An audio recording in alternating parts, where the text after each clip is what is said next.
Hey, everybody. My name is Dave Sundstrom, and you have stumbled upon, or maybe you haven't stumbled upon, maybe you found me through my channel, but you found the Good Stuff Live. This is my weekly live stream where I talk about music, movies, and television from the 50s, 60s, 70s, and 80s.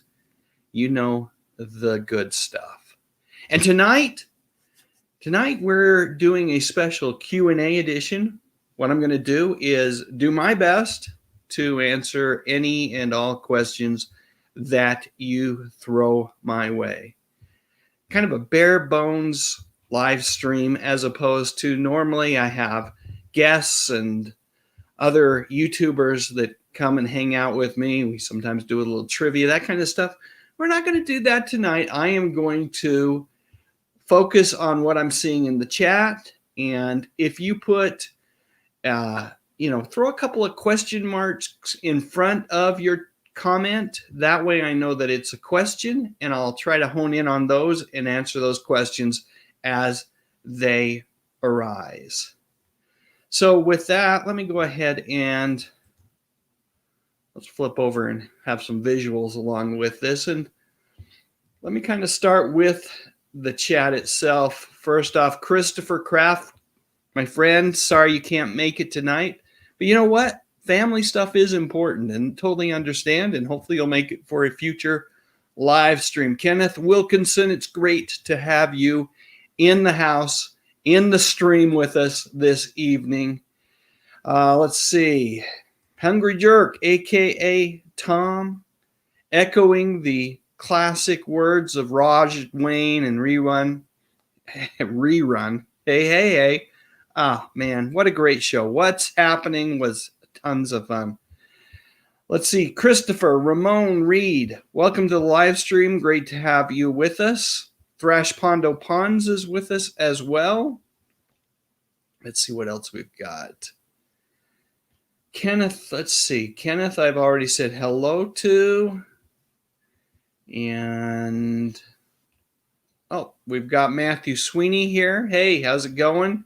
Ken Murphy, I'm glad you're finally able to catch me live as well. Let's see. Red Arrow, welcome. Boy, this is going faster than I can keep an eye on. Superplex, good to have you in the house as well. Mr. Vintage, welcome. Good to have you 2 weeks in a row. Great to have you on the stream. Did I say hello to Red Arrow in Michigan? Hopefully I did. And my friend Ian in St. George, Utah, welcome. John Collins, hello. Let's see what else we've got. Boy, this stream is going by me so fast. Corey Thorne, good to have you here. My friend Justin, here for a limited time. You know what? That's okay. Good to have you with us for as long as you can hang out. Ken Murphy, welcome. Eric Feinberg, great to have you here. And let's talk about absolute favorite actor or actress. Boy, oh boy. You know what? I don't know if I can pick just one. I love Cary Grant, and I love Jimmy Stewart from that classic era of film. But I'm also like a Michael J. Fox fan. I'm a big fan of Michael Keaton. So those are just a few that I'd throw out there in terms of favorites. Georgia, good to have you with us this evening. Daryl Johnston, hello. S. Adam Bernstein, welcome. Ashley KG62, hello from South Carolina. Good to have you with us. Pushkin 1969, welcome. Let's see. Janie Yost, welcome. Miriam Smith, thank you so much for your kind words about the videos. I love making them. I really do. Kevin Pine, welcome. Zen Wayne, good to have you with us here as well. Just passing through. I'm happy you were able to pass through my live stream. John F. Kennedy, good to have you here.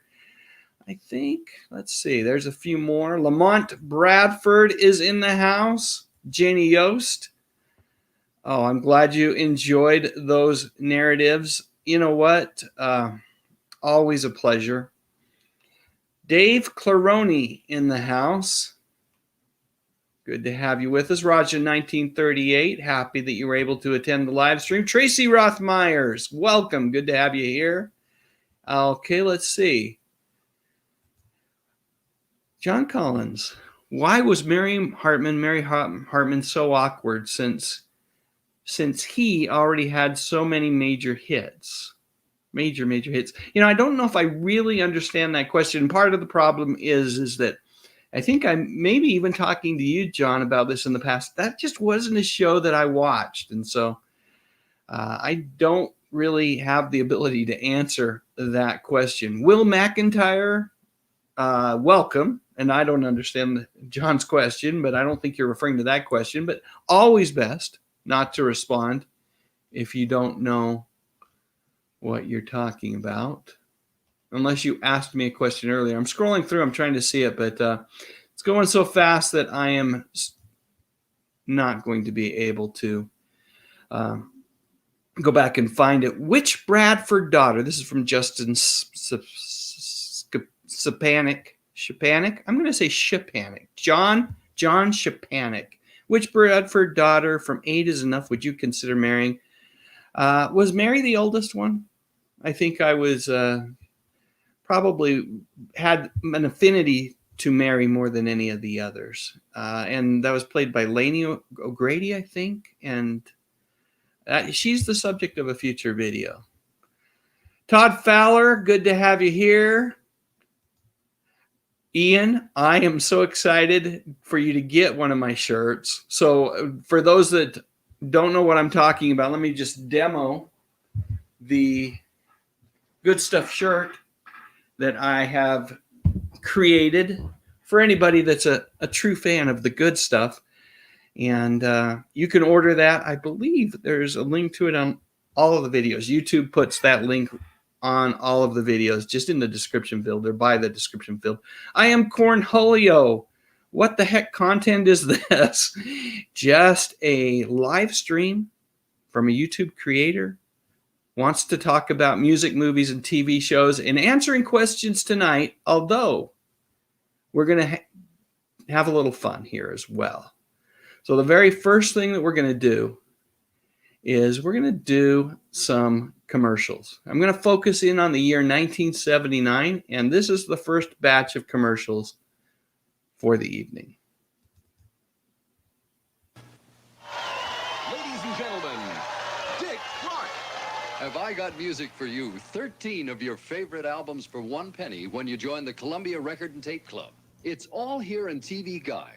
The most music a little money can buy. And watch this. You can make it 14 albums for the same penny. Just put the number of any extra album in this gold box, and it's yours. So look for the gold box in TV Guide, the Sunday's Family Weekly, and these magazines. Me, Joyce DeWitt, wear panty and pantyhose in one? Not unless they're undie legs. The one with the stay put panty. Undie legs. For the gal who never stays put. They all get rid of these panty lines, but this one won't slip or slide around. Undie legs for the gal who never stays put. Undie legs, panty and pantyhose in one. Nothing beats a great pair of legs. Friday, get ready for a hot new breed of cop. They ain't like ordinary cops. O.C., Nick, and Sam. You'll never believe they're the good guys. Oh, they're good. Because they're such bad cats.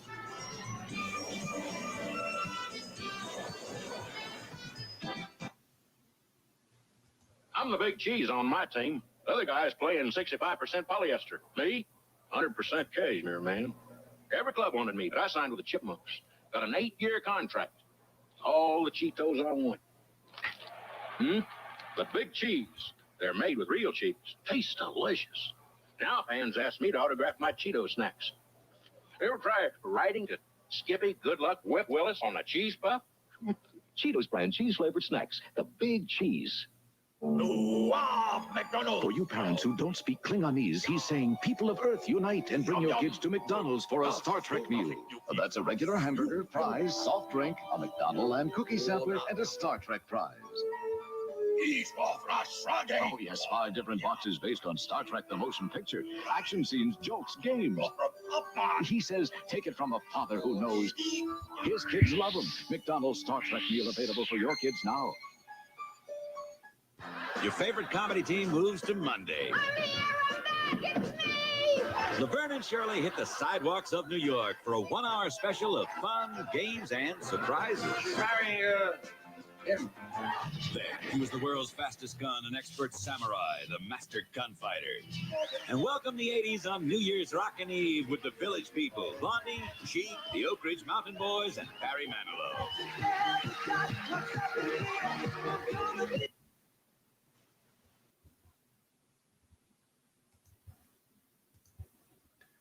All right. So I saw a couple questions, and there's a lot of questions that I'm not going to get to. I'm going to answer them as I see. First off, let me start here with Georgia's question, which is, did I watch Batman and Robin with Adam West and Burt Ward? And I certainly did it. As a matter of fact, I rank it as far as favorite TV shows in one of my top 3, the other 2 being Star Trek and the Andy Griffith Show. Really have a soft, a special place in my heart, I should say, for Batman. It was really, when I was a young boy, one of the earliest programs I can remember watching on television, and I was just a Bat fanatic. My parents, when at Christmas time, birthdays, I just wanted Batman stuff, and hopefully that made it a little bit easier for them in terms of getting me gifts. But yeah, I love that show, and to this day, I really enjoy watching it. For different reasons, right? The show worked as an adventure show for me when I was a little boy, and now as an adult, I watch it with a whole lot of nostalgia, and I enjoy the comedic elements of the show. So lots of fun. Let me see if I can find other questions. Eric Feinberg had a question. I missed one of your other ones, Eric, and I apologize for that, but let me see what I can do to answer this one. When you make your videos, why don't you put yourself in your videos? Well,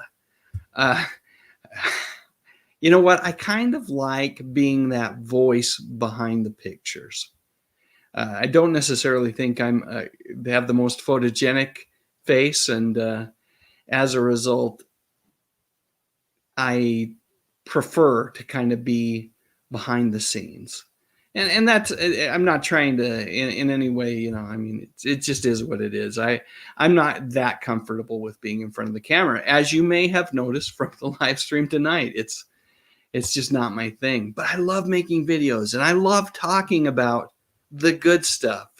And for that very reason, I choose, when I'm making my videos, to be the narrator as opposed to a live on-screen personality. Let me see what else I can find here. Keith, glad you're able to stop by tonight. Let's see. What would be your favorite all-time show? Josh Jacobs asks, and thank you for saying kind things about the channel. Probably the Andy Griffith Show. It depends on the day, right? I named my top 3, and it can vary depending on the day, but I really do enjoy the Andy Griffith Show an awful lot. And it's one of those shows that I can fire up, and particularly the first 5 seasons of the show, the black and white seasons, the seasons where Don Knotts was a regular on the show. Those episodes, they have a way of calming me. I can have a really rough day at work, really stressful day, just even if I'm not at work, right? Stressors are everywhere, whether it's with your employer or family or any other thing. There's just so many things. The world is stressful. And Andy Griffith, that show in particular, the Andy Griffith Show, helps me unwind, just mellows me out and calms me down. So love that show. Got to say, it's not a question. Got to say hi to my friend Brando. Glad you're able to join us. And, one of these days, if I'm ever in Woodsboro, Texas, I'll stop by Frosty's. That sounds like a great place to pick up a burger. Tom says that he saw me on Retro Serial. Good. Or you enjoyed the insight. I'm glad you did. I enjoy visiting with Ian. He's a great guy and a great channel. If you haven't had a chance to check it out and subscribe to him, I would encourage you to, his videos are different. Someone trying to think who just asked me about whether, why I'm not Eric, asked me why I don't like to be on screen. Well, on Ian's channel, Ian is the opposite. His videos are talking head videos in terms of people coming on, him interviewing them and talking about the good stuff, not only from the 50s, 60s, 70s, and 80s, but from later decades as well. Let's see. See if I can find another question here real quick. Boy, these things just get away from me. Brando also said, wrote a fan letter to Jonathan Winters when I was a kid, and he sent me an autographed picture, which I still have and love. Hang tight, Brando. I've got a commercial with Jonathan Winters in just a little bit that I'll share with you guys. Christopher Ramon Reed says, Dave, I have a question. Let me see if I can find that question. Oh, my goodness. I can't find it yet. Hopefully I'll stumble across it a little bit later. Jonathan Winters ruined Mork and Mindy by playing their grown child. You know what? I'm not going to blame it on Winters. That was the idea was that he would come in and kind of revitalize that show, and he certainly did. And I think that show had kind of run its course after a couple of seasons. Let's see. I see a question here from Winston's mom. Who do you think was the best Catwoman on the television series? And if you say anyone but Julie Newmar, I will be disappointed. Holy shades of wrong, Batman Dave. You will not be disappointed because I totally loved, and this is not to take anything away from any of the actresses over the years who have played Catwoman, whether it be on television or in the movies. There's been some good performances, but, Julie Newmar, she is a legend, and she is definitely the good stuff. I was watching a clip from Lil Abner the other day, and I hadn't realized. Maybe I should have. The movie Lil Abner, it was I think it was a 1959 movie. It had Billy Hayes. I did a video on Billy Hayes, who was Witchy Poo on HR Puff and stuff, and Weenie the Genie on Lidsville. She recently passed away, and anyway, Julie Newmar was in that movie, and the scene she's in is great. All right, let's see if I can find. Ian's asking if I'm excited about any of the reboots. I'm always trepidatious about reboots. I think that sometimes when a show is a classic show, it's better left alone. A perfect example of that was recently Lost in Space, Netflix reboot of Lost in Space. It's totally serviceable, decent show, but it didn't capture or recapture, I should say, the magic of the old show. What famous episode on Andy Griffith? There's so many great episodes of Andy Griffith, but the one that quickly comes to mind is Opie the Birdman. And just a great episode where Opie learned some really important life lessons. Let's see. Didn't Batman replace the Addams Family in '66? I didn't think it was the actual replacement for that show, but the timing's right, Zendwayne. The timing is right. And welcome to the live stream. And I didn't say welcome to Stone Richardson. I missed a bunch of people. Winston's mom. Everybody that's here this evening, great to have you here. Do I think Jenny Lee Harrison would have lasted on Three's Company if she'd been given the role of Terry to play? I like Jenny Lee Harrison. I thought she was good on the show. Basically, they rewrote the Chrissy parts. They'd already written the scripts with Chrissy in it, and Suzanne Summers was out, so they rewrote it. And I thought Cindy was great. I don't know. I think ratings started to dip, which is why Jenny was slowly phased out of the show and Terry was introduced. But I like Jenny Lee Harrison. I think she could have lasted on Three's Company if the network had had more faith in her, whether it was in the Cindy role or the Terry role. Let's see. John Collins. Okay, earlier you asked a question and you said, I meant that Norman Lear had so many hit television shows and yet Mary Hartman was not a success. I just wondered why not. That's all. Well, part of it was Mary Hartman prime time. I remember Mary Hartman is more of a later in the evening show. And I wonder if that had any impact on its success and its ability to reach an audience. Again, I'm just kind of speculating because I don't come from an area of expertise with that particular show. Oda Cop 67 says, I remember when the filming of an Adam West Batman scene almost severely damaged a multi-million-dollar Learjet. I don't remember that. I don't remember even hearing about that. It's interesting. Let's see.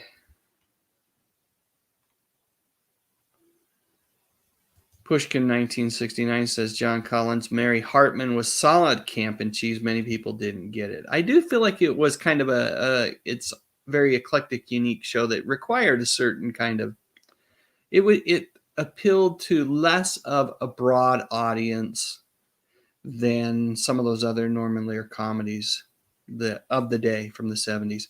Danny Staten in the house. Always a pleasure to have you join us for the live stream. And welcome, Jay Trace. Yeah, I was going to say Face Made for Radio, but,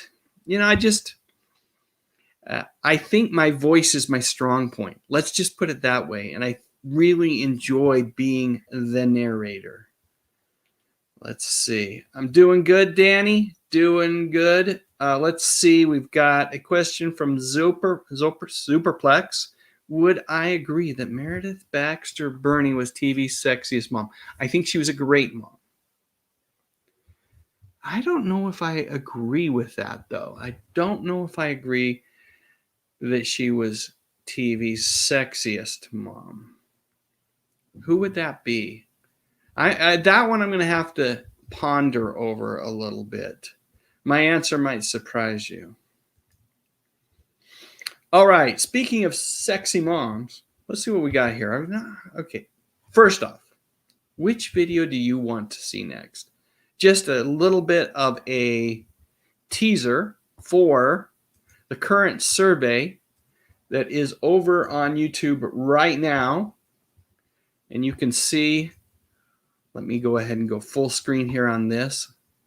Over on my community page right now, I'm asking, who would you like to see be the topic of my next video? So far, 615 of you have voted. And right now, I'm kind of surprised by this, truthfully. I am actually very shocked. I kind of thought that Stephanie Kramer might be a runaway winner on this, but she hasn't been. As a matter of fact, she's in third place. So the videos, let me go back to the actual thumbnail images that I've created, are Whatever Happened to Stephanie Kramer, Dee Dee McCall from TV's Hunter, The Heartbreaking, A True Story of Brian Keith, and here's the real reason why Maureen McCormick blew her big chance to be in Raiders of the Lost Ark. So lots of folks are saying that they had no idea that Maureen McCormick was up for a role in Raiders of the Lost Ark, so I will be happy to tell that story if it turns out to be the winner. The good news is that I am going to tell all three of those stories. It's just the order in which I'm going to tell them. And right now it looks like Maureen is going to win. However, you can still impact that decision. So head on over to my community section and vote. Please do. That's important. So also in my community section, I have been asking folks to share some funny ideas regarding what Jack might have been thinking here in this particular scene. They said, let me know in the comments section and I'll share the best ones during my upcoming live stream. I don't know if these are the best ones. These are the ones that made me chuckle a little bit as I was scrolling through them, and I'll just be sharing them throughout the live stream this evening, a few at a time. So here's the first one. Hey, I guess you can literally say that I am a Jack in the Box. I love that. There were actually 3 or 4 of you that commented and shared something similar to that one. So definitely one of the ones that made me smile. Here's another one. This is a lot better gig than a priest on the Waltons. For sure it is, John Ritter. For sure it is. All right. I've had a survey out for a few days now. I put it out there for Mother's Day where I asked who is your favorite TV mom? So before I get to the results, I do have to shout out to Zen Dwayne, who, let me see if I can find his comment here. There it is. Who's actually dropped a super chat. Zen Dwayne says, Stephanie Kramer should be your next updated Good Stuff video. Well, hey, I am excited to do that video. As a matter of fact, I have started work on it. It may not be my next. It's going to be within the next 3. You're seeing a preview of my next 3 videos, so it will happen. Do not worry. But the vote will determine which one will be next. So anything you can do there to influence it, please do, Zen Dwayne. And thank you so much for the super chat. That's super kind of you. And I never expect the super chats when they arrive, but hence the term super chat. I super appreciate them. All right. So let's go to our winners here. So there are lots. First off, let me just say, there are a ton of great TV moms, right? I kind of picked the 5. YouTube only allows me to put 5 things you can vote on. So I picked 5 that are really, in my mind, great TV moms. But there are others out there, and we could talk about a few more after we're done with the countdown. But we'll start with the countdown. I had over 2,700 people vote regarding favorite TV mom. And coming in 5th place is Claire Huxtable. Great TV mom. I have a feeling that she could be impacted right now because the Cosby Show isn't, it's not all that PC to like it anymore. And so, what can I say? She was great as Claire Huxtable, Phylicia Rashad. And I am going to forever say that she was a great mom, regardless of how history looks on that show. I do also I want to say thank you to John F. Kennedy, who says, did you know Jeannie was a TV mom? I didn't know Jeannie was a TV mom. I don't remember Jeannie having a child on the show, John F. Kennedy. And granted, it's, I think I've watched quite a few episodes. I remember her getting married during the final season of that show, but you may have to elaborate some more, unless you're talking about the movies. I believe there were 2 TV movies afterwards where she was a mother. So that could possibly be it. But John F. Kennedy, thank you for the super chat. And I'm going to also click on Raja 1938 here, who says Claire Huxtable was a great character, but it'll be heck. We'll go heck having her as a mom. Great character. And you know what? It might have been tough being in the Huxtable home sometimes. All right. So let's go to 4th place. Yep. Olivia Walton, played by the great Michael Learned. And she got 17% of the vote. I'm thinking, was she the only one that had I think that might have been the only mom that was really kind of not a comedy. Another super chat from my friend James Mitchell. Thank you for all the content. Well, thank you for the super chat. It's my pleasure.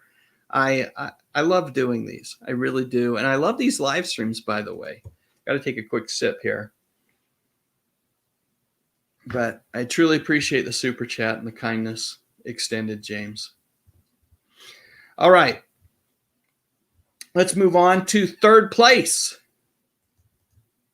Yep, Carol Brady. I was shocked. I kind of thought Carol Brady might run away with it. But Carol Brady, as played by Florence Henderson. Here, this is an early photo from the Brady Bunch days. I think she was a great TV mom. But she is not our 2nd or 1st place vote getters. So let's keep moving and go to our 2nd place. A reminder, we're down to Marion Cunningham. or June Cleaver? Who do you think it's going to be? Who do you think is going to win? Marion Cunningham from Happy Days or June Cleaver from Leave It to Beaver? Well, let's look and see who's in the number 2 spot. Yep, it's Marion Cunningham. And she is just, you know what? I grew up on Happy Days, loved the show, thought that the character played, was just played to perfection. Marion Ross is, I was trying to blank on Mrs. C's, the actress who played Marion Cunningham, but Marion Ross is just phenomenal. She did another show later on called Brooklyn Bridge that was pretty darn good as well. And she just, you know what? She played a timeless character, and anything that she, as an actress, shows up in, she adds a little bit of class and grace too. Okay. All right. So that, let me add one more thing here. Pushkin says Marion Ross is still acting at 90 plus. She is. You're really incredible. And she still does, she doesn't seem 90 plus. All right, so that takes us to Barbara Billingsley, the lovely Barbara Billingsley, at 31% of the vote. It wasn't even close. It was not even close in terms of top TV moms.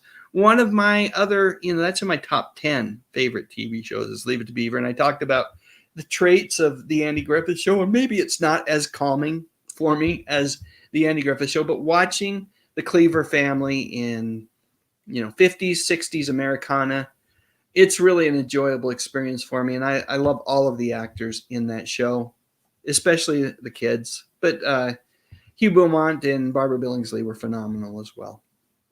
Okay. All right. I said we mentioned some others. There were a lot of comments, as you might imagine, when you have 2,700 votes. I think some honorable mentions have to go out to Florence Evans, or Florida Evans from Good Times, Peg Bundy from Married with Children, Edna Garrett, and Shirley Partridge. So great mothers as well. And there were a ton more that were mentioned, but those are my honorable mentions. And if I could have had 4 more people just to put into for you to allow you to vote on them, those were probably the ones that I would have included. So I don't think I've said hi to Cindy D. Cindy D, great to have you with us here this evening as well. Pushkin 1969, welcome. Ian, my friend Ian, who loves Family Ties. Of course, you're going to mention Elise Keaton. Meredith Baxter Burney, going back to that earlier question. Inferman, it's great to have you with us. Rare Medium, welcome. Ron Nasty 64, good to have you here. Daryl Johnston, welcome. Who else have I not acknowledged? One Time, good to have you here. And Kevin Pine, great to have you as well. Jay Trace, welcome. And Christopher Ramon Reed says, does Cher count as a TV mom? I'd pick her. That's a good question because, on her variety show with Sunny, and even on when she went out solo on her variety show, Chastity and Elijah, I don't know if Elijah Blue, Chastity was a character made appearances on that show, and she definitely played up the being a mom part. So another good honorable mention. Okay. Oh, let's go through a couple more of these. Oh boy, do I look goofy. Get me out of this, Chrissy. Love that. Why is he saying get me out of this, Chrissy, though? I'm kind of a Janet guy, so I would be get me out of this, Janet. And to think I get paid for being this silly, life is good. Yes, it is. John Ritter lived an amazing life, as did Jack Tripper on the show. But John Ritter's life, as many of you know, was cut short. And there's a tragedy there. I've actually done a video on that. And heartbreaking because he was such a talented and likable character on TV. How about some more commercial messages? Let's do it.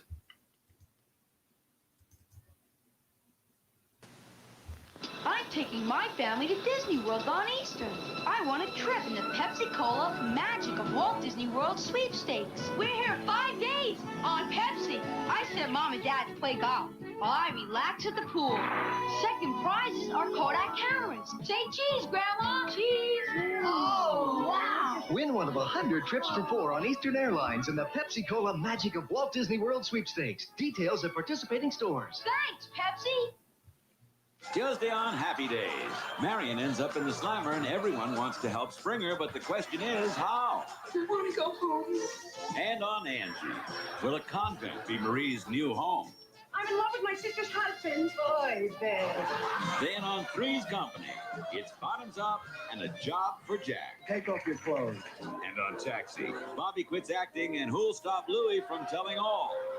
Tuesday, starting at 8, 7 Central and Mountain on ABC. Just one Certs keeps your mind off your mouth for an hour. Getting close, there's nothing to it. All you gotta do is do it. Certs keeps your mind off your mouth for an hour. Only Certs has Retsin. Certs gives you breath protection so long-lasting, it keeps your mind off your mouth for an hour. Certs keeps your mind off your mouth for an hour. Wednesday on 8 is Enough. The Bradford star in their first movie role, and Mary stars in her first love role. I think I'm in love with him. But her co-star is playing another part. He's married. Then, Charlie's Angels dance the night away at a wild party thrown by a crazed killer. Look out! Won't stop at anything short of murder. And on Vegas, someone's out to get private eyes. 2 dead detectives in 1 day. And Vegas's favorite is next.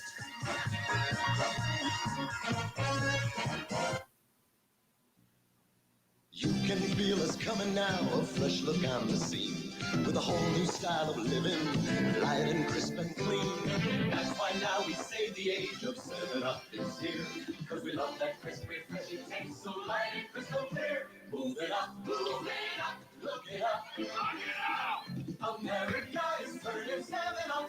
Reach it up, feel it up, America is turning 7-Up. Mort's back on Thursday. It shocked the shell's butt out of me. And Mindy's got a new mom. We were married yesterday. But not everyone is head over heels for a new mother. New stepmother. What are the chances of my getting a baby brother?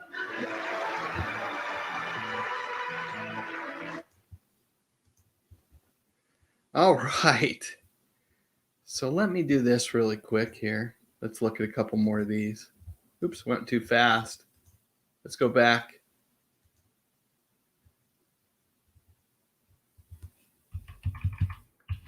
There we go. Janet, Chrissy, I think I'm going to need a bigger box.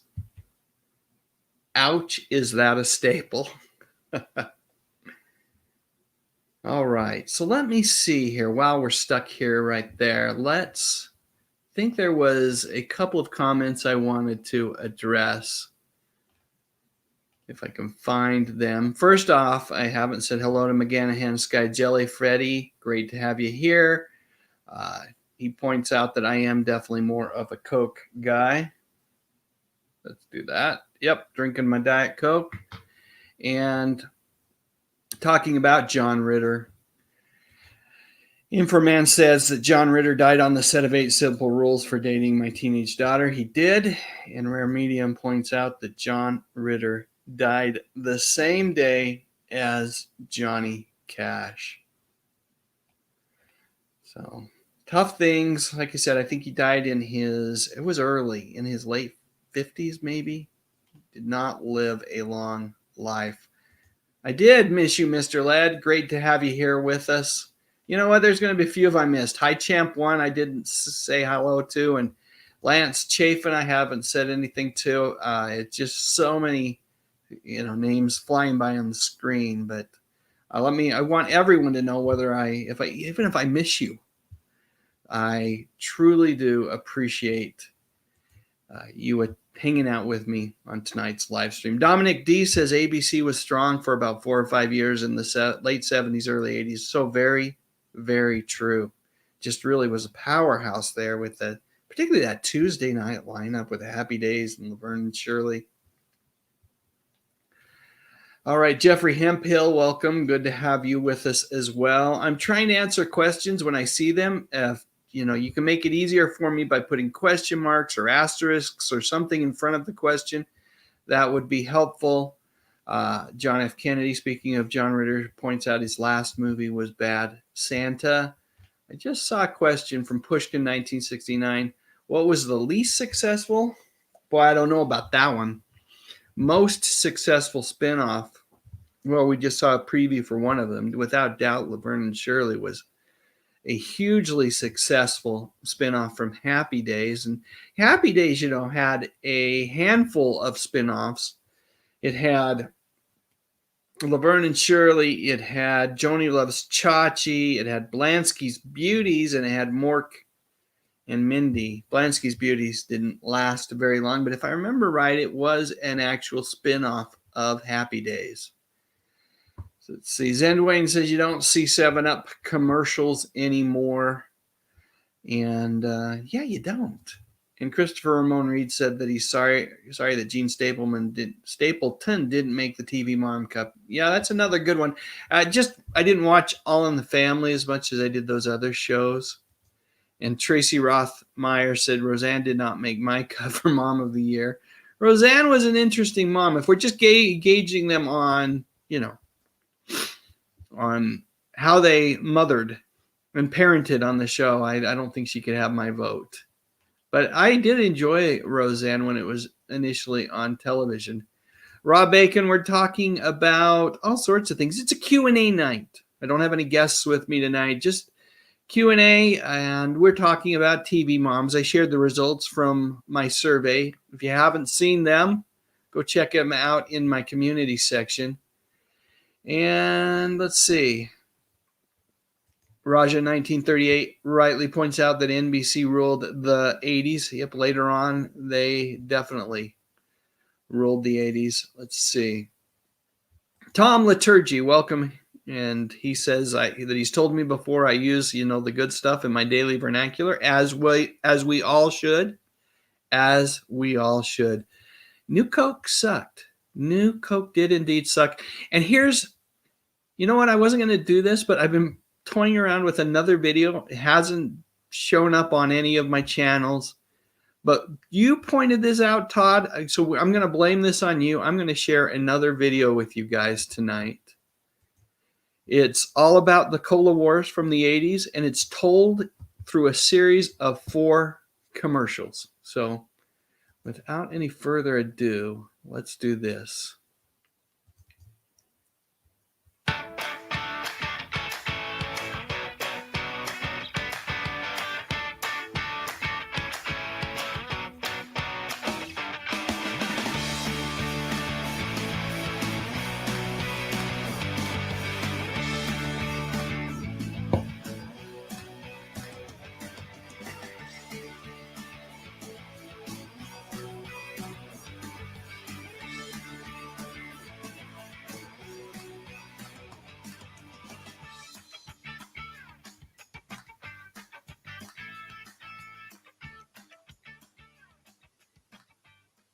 Hi, we're New Edition, and we're here to introduce the great new taste of Coca-Cola, the taste of today.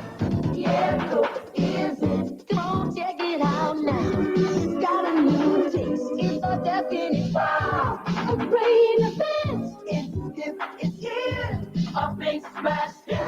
I'm making it free. It's the way that you feel. You know it's free. This new taste is a hit. Coke is it. Coke is it.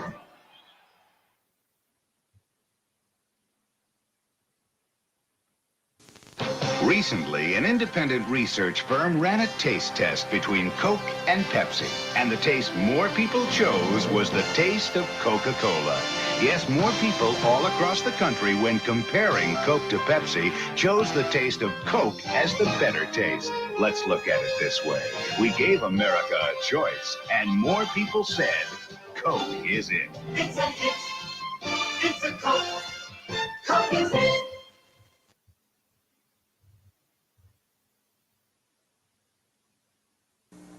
Can somebody out there tell me why Coke did it? Why they changed? First, they said they were the real thing. Then they said they were it. and Kablooey, they changed. So now I'm going to try my first Pepsi. But I still want to know why Coke changed.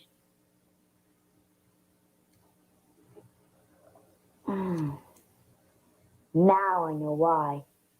Pepsi, the choice of a new generation.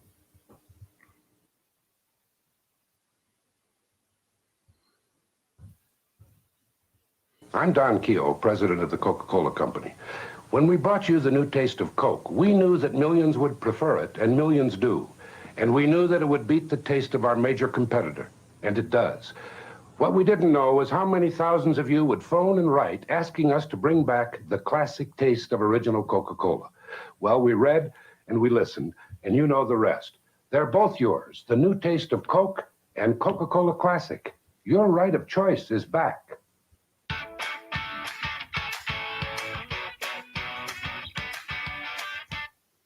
All right. So anyway, the Cola Wars. Yeah, New Coke sucked. Thanks for pointing that out, Todd Fowler, and jogging my memory that I had that video just sitting there. So no, he was not coached or egged on to make that comment, but thank you, Todd. All right, so let's keep moving. I did want to do a little bit of shameless self-promotion one more time. Yes, you can have your very own The Good Stuff t-shirt. I've got links to the t-shirt on all of my videos. I think YouTube places them there automatically. I haven't gone and done that myself, and as you can see, it's the shirt that I am attractively wearing tonight. Great shirt. It's a bargain, and I think it's like $15.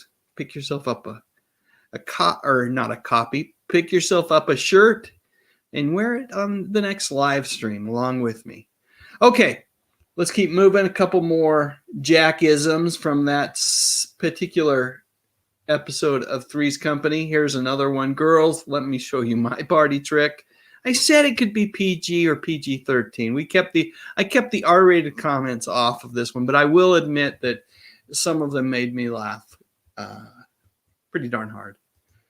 And also, is mailing yourself still a thing? Like that. All right, let's keep going, and let me see if I can find some more questions here. What about Friday night, Fright Night, late night? What about, this is from Lance Chafin, what about Friday Fright Night, late 70s, early 80s, very creepy? Yeah, so out here in the Utah area, we had on our KCPX, then KTVX Channel 4, Friday nights, something called Nightmare Theater. And it was, the shows weren't really that scary, but sometimes I'd have sleepovers with buddies, right? And we'd get our sleeping bags and we'd put it in the family room and we'd fire up Nightmare Theater, which would air around 11:30 near midnight local time, and do our best to stay up. And the shows, like you said, weren't all that scary. Abbott and Costello meets Frankenstein, that kind of stuff. But it was a lot of fun to watch. Let's see. Inframan says, did you know that Johnny Quest played on primetime when it originally aired? I was aware of that. And worthy of primetime. Another animated series that did that originally was Batman, the animated series in the early 90s, played on Fox on primetime as well. Let's see if I can find some more questions. Todd Fowler, following up on that. Why didn't Coke just offer New Coke alongside real Coke in the beginning instead of at the end? They really thought, it was a huge marketing goof. Just a major bad decision all around. If you wanted to introduce a new flavor, do exactly that. Introduce it alongside Classic Coke, because that certainly did not make the fans happy. Ian from St. George says, I remember Nightmare Theater. Yeah, good times. Good times. I don't recall, there wasn't a particular host for Nightmare Theater, but, I do remember a narrator talking about it, introducing it, maybe some blood-curdling screams. Tracy Rothmeyer says, we had the son of Svengoolie in Chicago. Awesome. I love Svengoolie. He's great. Let's see. What did I think of Valerie Harper and the Hogan family situation. That's the subject of a future video, by the way. I went down the rabbit hole probably a month or so ago, watching like all the intros to Valerie and then what became the Hogan family. And very interesting. I think Ms. Harper felt like she had more value, and obviously that's typically what happens when contract negotiations break down. So it's kind of a sad story because Valerie Harper, of course, she ultimately passed away not long after. I'm trying to remember if that was during the show. I don't believe so. I believe it was after the show had finally ended. But they brought in Sandy Duncan to kind of play a surrogate mom type role towards the end. Let's see. Do you all remember The Greatest American Hero? Sure do. Loved that show. And let's see. What's my favorite sci-fi series? Well, Star Trek's in my top 3 favorite TV shows of all time, so I gotta go with Star Trek. But I do love Battlestar Galactica, Buck Rogers in the 25th Century, Star Trek: The Next Generation. Those are kind of like my top science fiction shows, but there's a whole bunch more that I enjoyed as well. John Collins says, I did know that the Flintstones are getting a reboot on Fox. I'm approaching that with some concern. Hopefully they, there's just some things you don't mess with, and I think the Flintstones might be one of them. Did I ever see the show Quark? Yes, I did, Edward. I've done a video on Quark. Track it down. Just go to YouTube and type in Dave Sundstrom and Quark, and you will get all my memories about Quark. I loved it. All 8 episodes or 9 episodes. Inferman says, poor Valerie Harper. Yes. Yes, indeed.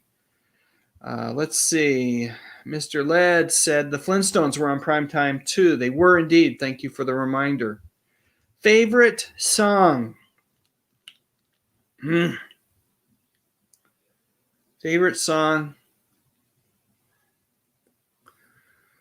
I love, probably if I think back to there's a lot of favorite songs again, but I really do love a song by the Tubes called She's a Beauty. It was the song when I was in my early 20s that was my favorite song. There's probably songs I enjoy more now, but that's a favorite for sure. Don't Stop Believing by Journey. That's right up there too.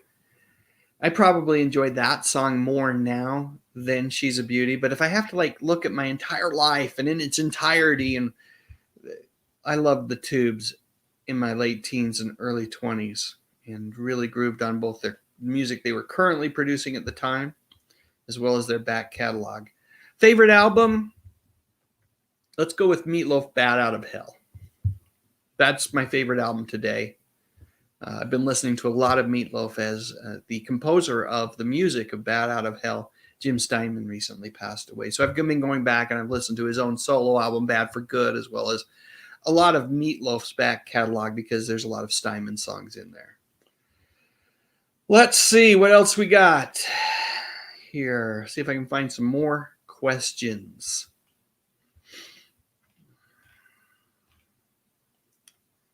Yeah, I didn't mention Space 1999. I didn't watch that show. It was on Sundays out here locally, and my father had rules around watching television on Sunday. I came from a very religious home, and there were only certain things we could watch, one of them being The Wonderful World of Disney on Sundays.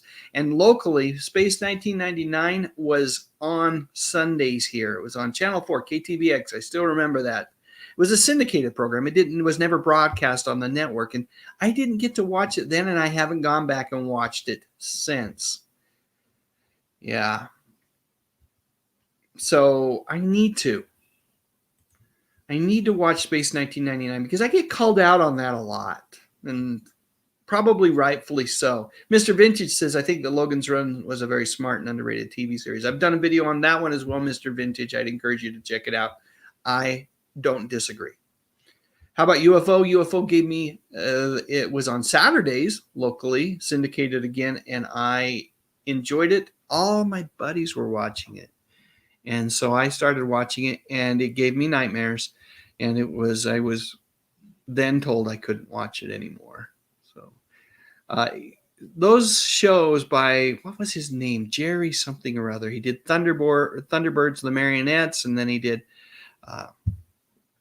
UFO. I believe he had a hand in Space 1999 as well. Very interesting shows, very distinct in terms of you can kind of tell who they were done by. John Collins said, did I ever watch Erie, Indiana? I did not. And it's another one of those shows that I remember when it came out, and I had the intention of watching it, but did not and have not returned to it. One of these days. One of these days. Let's see. Not a question, but we're going to throw this up here just because it's a great comment. Judy Jetson was hot. It's awesome. And I do remember the Flintstones doing the cigarette commercials for Philip Morris cigarettes. Just got here. Nana Jana Mike. Have I talked about Witchy Poo? Yes, I have. As a matter of fact, here's what I will do. When we close this video out, this live stream out today, I will go ahead and play the video to close it out that I have done on Billy Hayes, and just remembering her and her awesomeness. If I can find that. Yeah, here it is. So that's something I'll share with you when we close out this video here today, or this live stream. It's hard to multitask. I'm not a good multitasker. Ian asks, what TV sitcom that did poorly that you wish would have done better? Well, that's easy because it's a recent sitcom. It was called Me, Myself, and I. It was on CBS. It was about 5 years ago. It was just a great show. Starred John LaRoquette, among other actors. The young kid that's was in the recent Shazam movie. Just great show. And I think he was also in the It remakes, the Stephen King It movies. I did not watch those. I've seen the original It miniseries with Richard Thomas, and that's enough for me. All right. Did I see the recent Charlie's Angels with Kristen Stewart? It was pretty bad. No, I didn't. I did not see it. I saw the ones with Drew Barrymore and boy, drawing a blank on the other actresses, but shouldn't be. The girl from The Mask. But sometimes you do. Let's see. Do I remember when The Wonderful World of Disney was originally entitled The Wonderful World of Color, and then Walt Disney died in '66 and the show's title was changed? I don't remember. I knew that. I remember. I thought it was like The Colorful World of Disney, truthfully, but I knew it had a name change, and it had multiple name changes over the show's run, but I don't actually remember it. John F. Kennedy says, Meatloaf's return was excellent. I'd Do Anything for Love was very good. Yeah, that was from Bat Out of Hell 2. Great, great song. Again, written by Jim Steinman. And, you know, I went and saw him live during that time frame, and Meatloaf was really, what a great return to form. Let's see. James Mitchell says, I don't hate Don't Stop Believing, but it isn't my favorite Journey song. Feeling that way in any time would take that honor. How about Lights? I love listening to that song sometimes. That's one of those songs that calms me again. I love Lights by Journey. Let's see. Question from Cindy D. When are you going to do Stephen J. Cannell's shows and the music of Mike Post and Pete Carpenter? I need to cover more of those. Hardcastle and McCormick was a Stephen J. Cannell show, right? That may get mentioned in a video very soon. Let's see. Yeah, Jerry Anderson was the guy that I was thinking of. Thanks, Zendwayne. He was also, he had a hand in UFO and Thunderbirds. Did I watch Voyagers 82, 83? Absolutely, Jeffrey. And I've done a video on Voyagers and Lucy Liu. Thank you. Lucy Liu. It's weird. Sometimes when you're doing these live streams, it's just you get those brain cramps and it's hard to remember certain names, especially when you're old like me. Rob Bacon says, found one heck of a channel on the archive full of old TV shows. I need to get you a link. Absolutely. And I will tell you, let's just pitch the Internet Archive. Folks, it's a magical treasure trove. Go there. You can type in TV Guide and you'll get old issues of TV Guide to look at. There's all sorts of TV shows and movies there. Just a lot of fun. I can spend hours at the Internet Archive. Did I see Hot L Baltimore?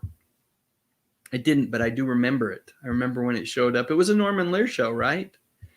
Cameron Diaz was the other actress that I was trying to think of. Yeah, she was in The Mask. Keith says that he loved Hot L Baltimore, the TV show from the 70s. I believe that was Lear loved to take his shows from from Britain, from the UK, and I believe that might have been an adaptation from a British show.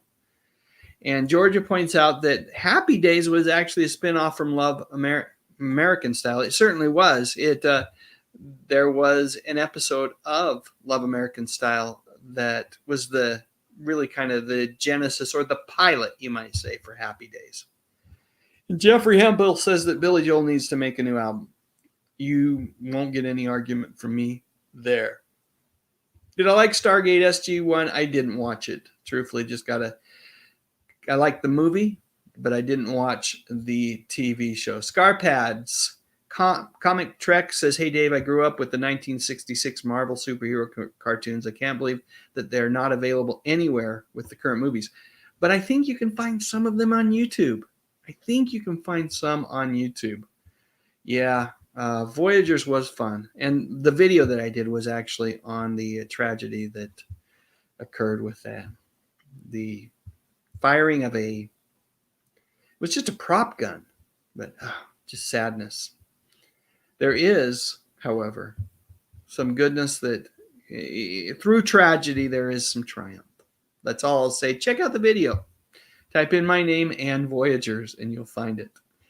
All right, Charlie Jordan, hey, great to have you with us. We are wrapping things up tonight here in the not too distant future.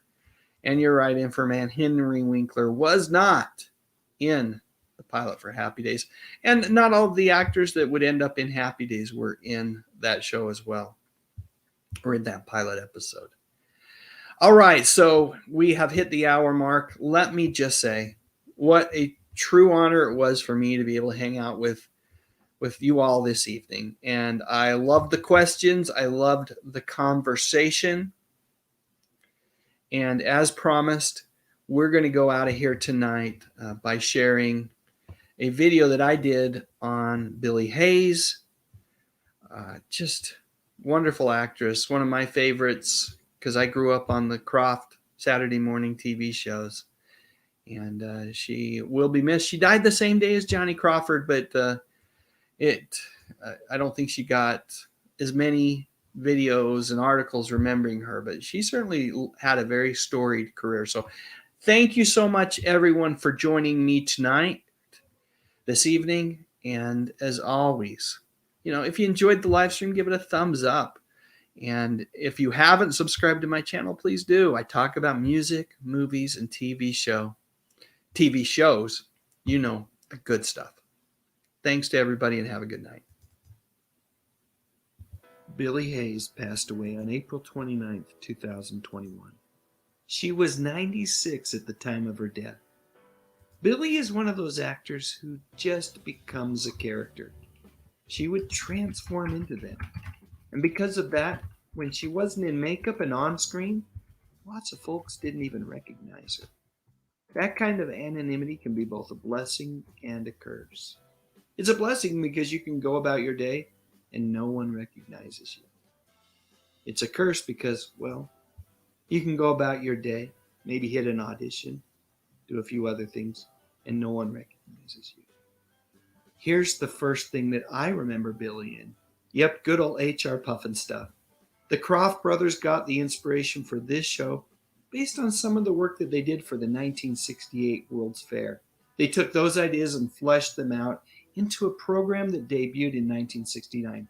Jack Wilde played Jimmy, an 11-year-old boy who becomes shipwrecked on a magical living island. Jimmy's stranded there due to the nefarious designs of Witchy Poo, the character that Billy played to perfection. You see, it turns out that Witchy Poo knows that Jimmy has a magic flute and she wants it for her own.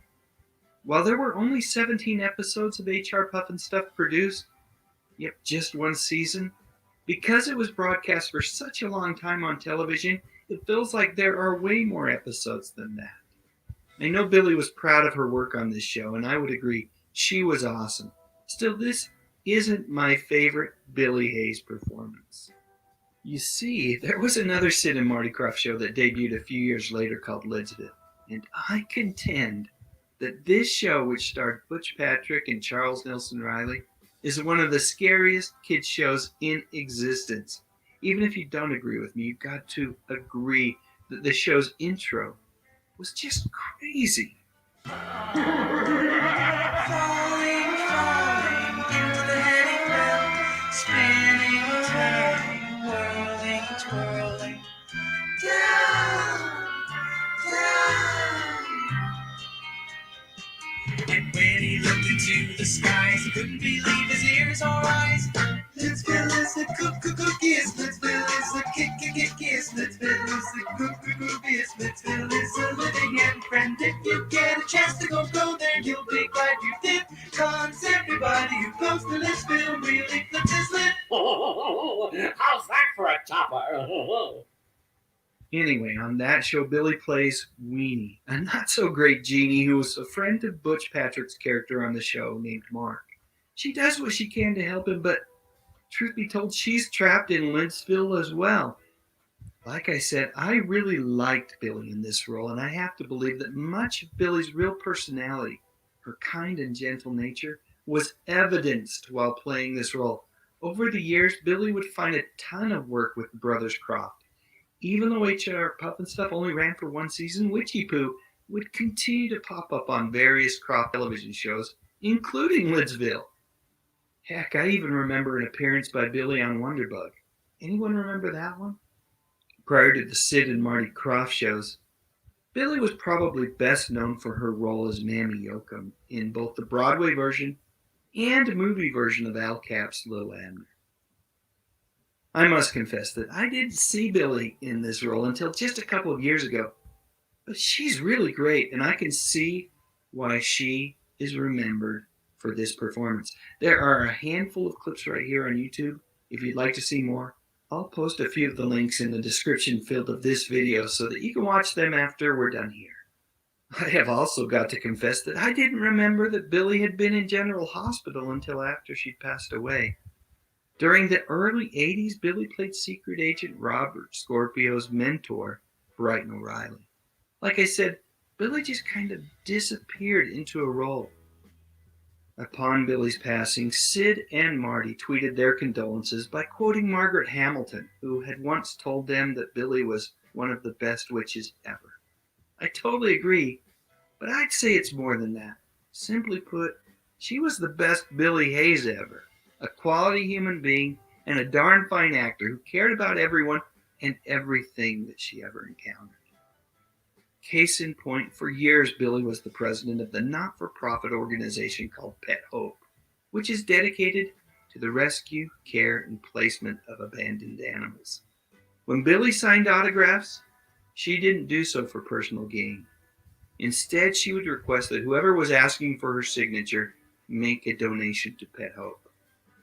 I know, it's hard to believe, but for Billy, there were things in life way more important than money. All right, here's a crossover that never happened, but absolutely should have. It's just a hunch, but I have a feeling that these two heroes are going to have their hands full once Wilhelmina W. Witchy Poo notices that they're sneaking up on her. Anyway, please feel free to share your memories of Billy in the comments section. And while you're at it, if you enjoyed this video, I would very much appreciate a thumbs up. And what the heck, why not subscribe to the channel? I talk about music, movies, and television, mostly from the 50s, 60s, 70s, and 80s. You know, the good stuff. But most importantly, and as always, thank you so much for watching.